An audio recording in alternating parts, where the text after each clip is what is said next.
Welcome to the latest installment of Connecticut in the Revolutionary War, Black Patriots. We will explore the lives of individuals who both endured slavery and fought for freedom from British rule. Today I will introduce you to Peter Maguira. He was an African, an American, a soldier, and a family founder. Peter was born in Africa sometime around 1746. He was captured and enslaved. He may have been transported directly to Connecticut, but more likely was taken first to an island in the British-held West Indies and later brought to this state. He was certainly enslaved here. He was emancipated by Noah Day of Colchester on January 30th, 1781. On the same day, Peter enlisted in the 5th Connecticut Regiment, commanded by Colonel Isaac Sherman, and the captain of the company was Selah Benton. The 5th was stationed along the Hudson River in New York State. The men moved about from West Point, Fishkill, and Peekskill, all in an effort to keep the British from using the Hudson River as a supply route, while allowing Washington's army to move freely through the area. Peter was discharged from service in October of 1783 and returned to Colchester. At some point before 1790, he married a woman named Lois.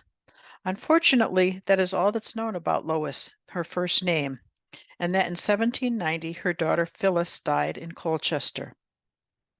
She was likely also the mother of Peter's oldest son, Ishmael, born about 1791 and died in Hartford in 1852. Lois probably died soon after Ishmael's birth because 2 years later Peter married again to a local girl named Ruth Quash or Quashie. They had several children together.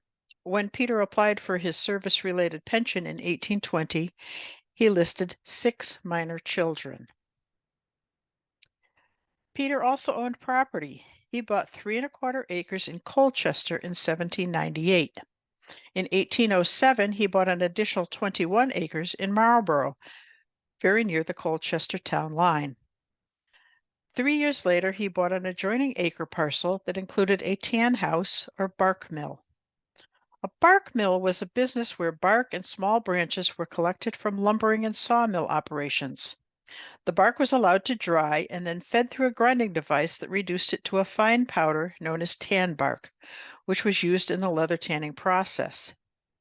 Dirty, physical, and dangerous work, it was a sort of business left to the lower classes to operate.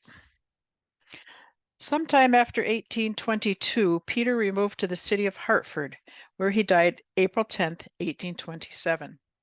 His burial location is unknown, but quite possibly in what is now called the Old North Cemetery in Hartford.